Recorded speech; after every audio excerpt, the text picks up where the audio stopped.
Halo, saya Agin. Inilah 10 pertanyaan random dari Sampai Pagi untuk saya.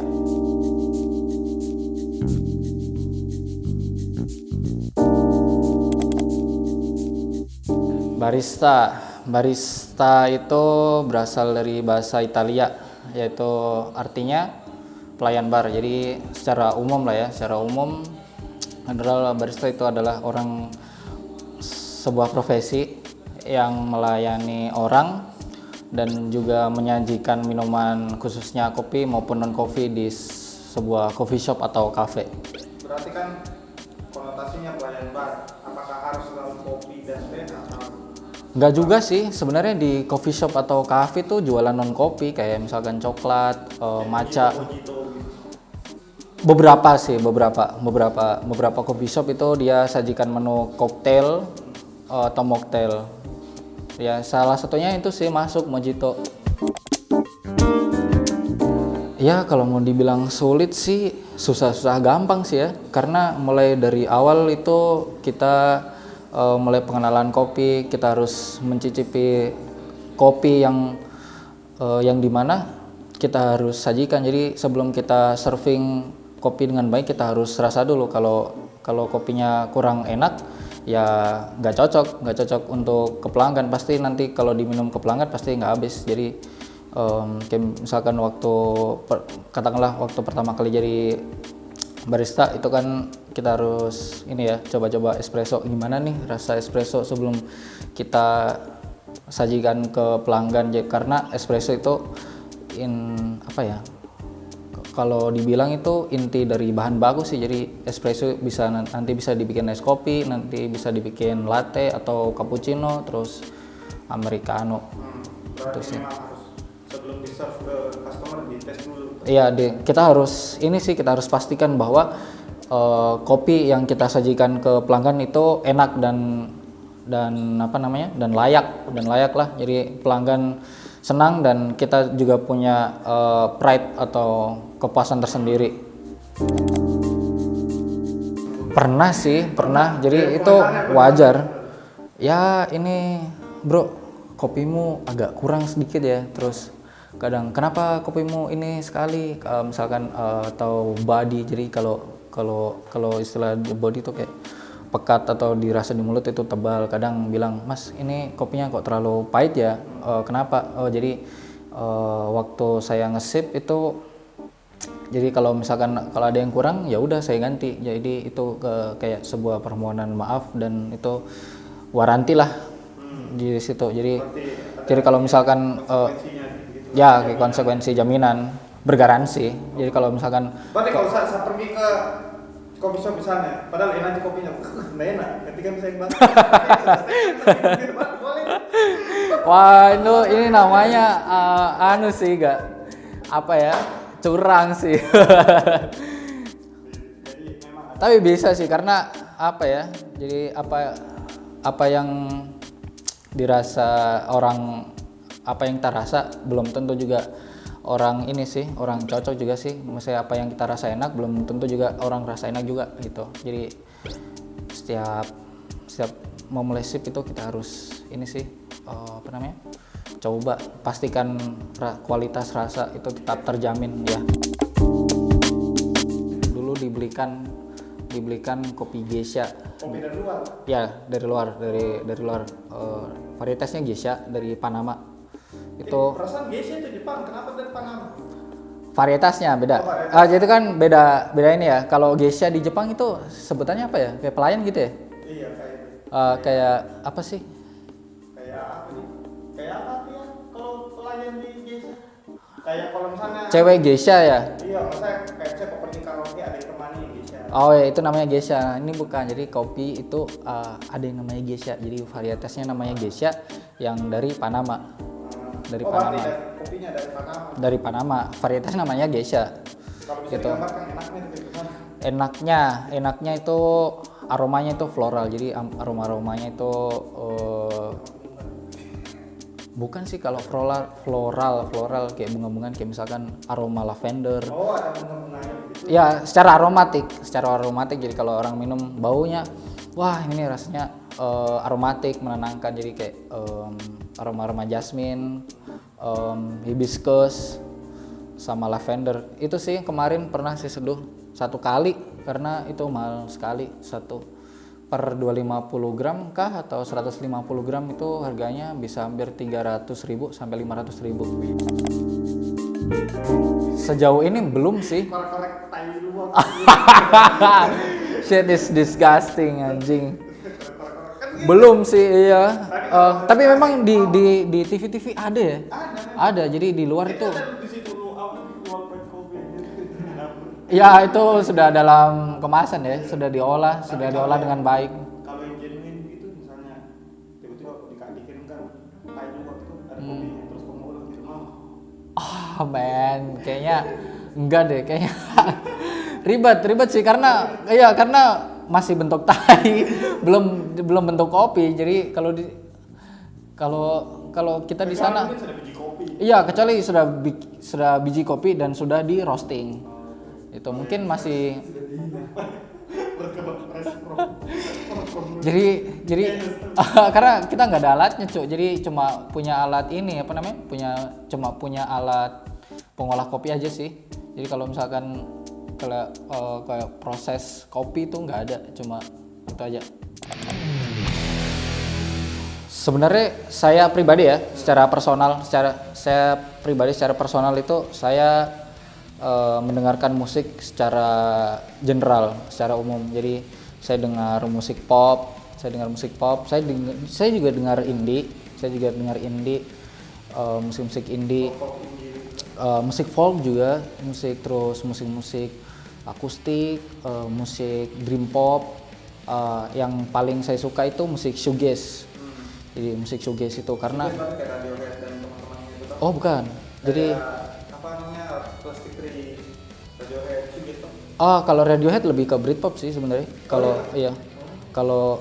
Kalau shoegaze itu lebih ke kayak My Bloody Valentine, terus The Jesus and the Mary Chain, Slow Dive, Ride, ya kayak gitu sih.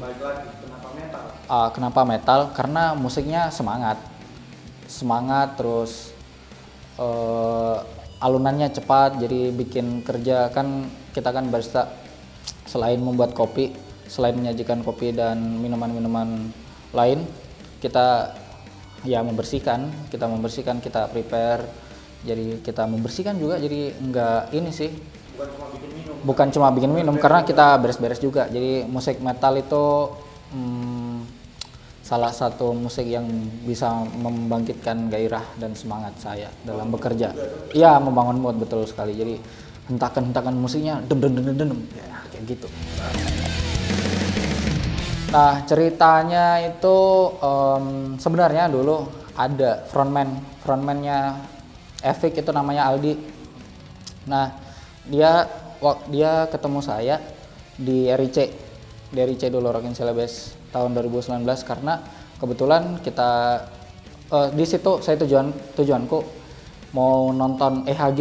Jadi EHG itu band sludge doom metal ya, yang termasuk lawas lah. Doom metal tuh kayak Sabaton bukan sih, bukan doom ya, kayak EHG karena musiknya dong gitu. Kayak ya salah satu contohnya itu EHG, Ihad God. Kebetulan waktu tour Jawa Bali ditarik ke Makassar, jadi dan dia mau, jadi dibikinkan ya itu di Rockin Celebes itu, karena jadi saya sekejar sekali ketemulah kita di sana. Kebetulan dalam musik kita satu selera, satu frekuensi. Misalkan dia dengar hardcore punk kayak Black Flag, dia dengar juga. Terus apa lagi ya, shoegaze, terus musik-musik old school kayak The Smiths dan Morrissey, itu satu frekuensi. Terus dia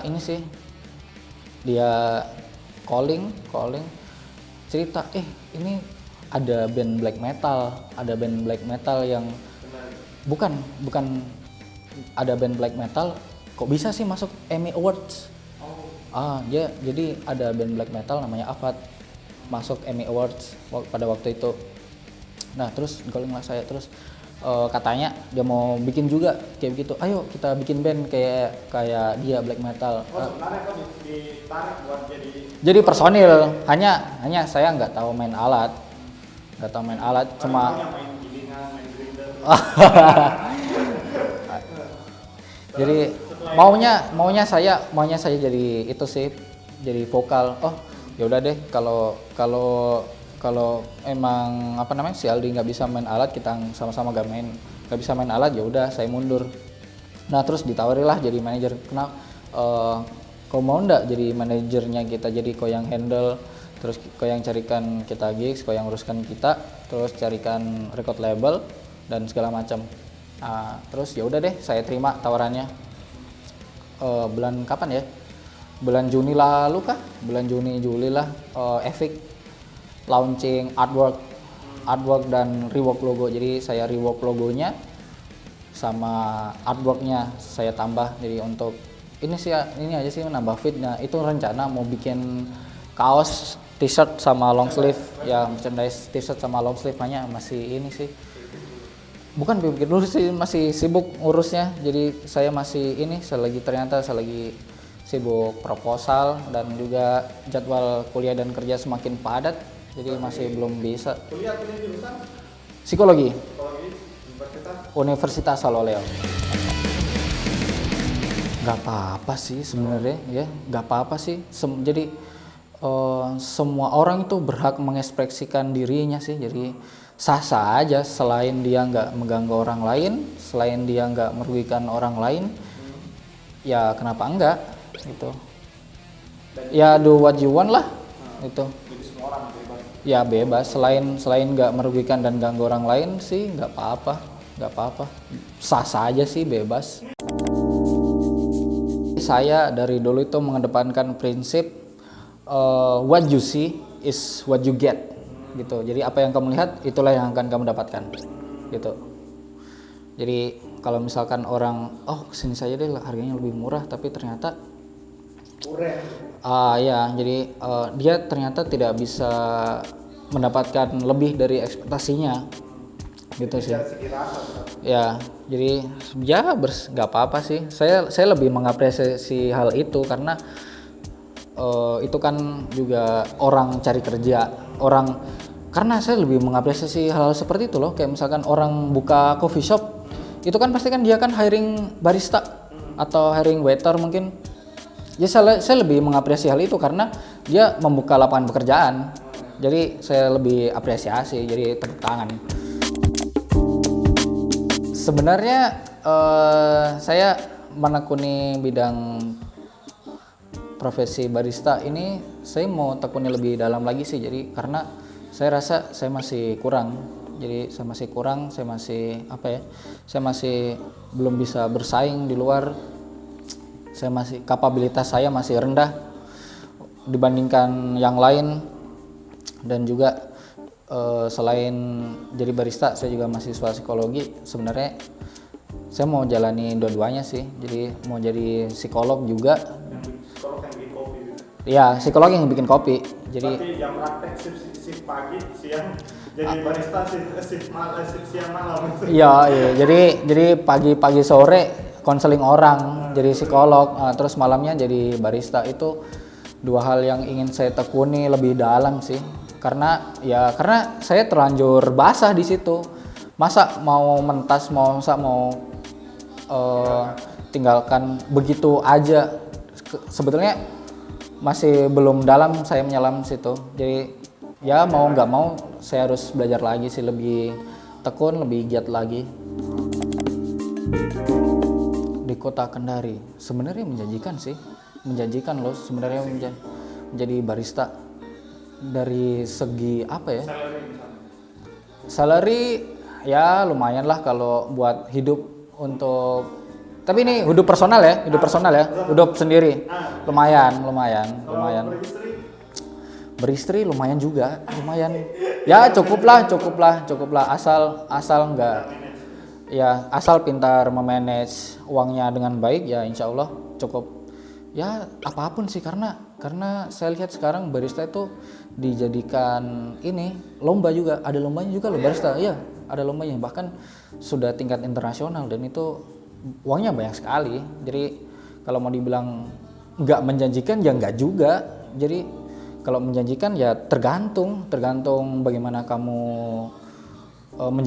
menjalaninya sih. Jadi kalau kamu menjalaninya setengah-setengah, kayak misalkan barista itu pengen jadi keren-kerenan, terus pengen jadi keren-kerenan, wah keren ya masih jadi barista ya kayak gitu. Terus apa lagi ya, pengen terlihat keren, terus pengen itu sih, terus pengen terlihat jago ya, pengen terlihat jago bikin kopi.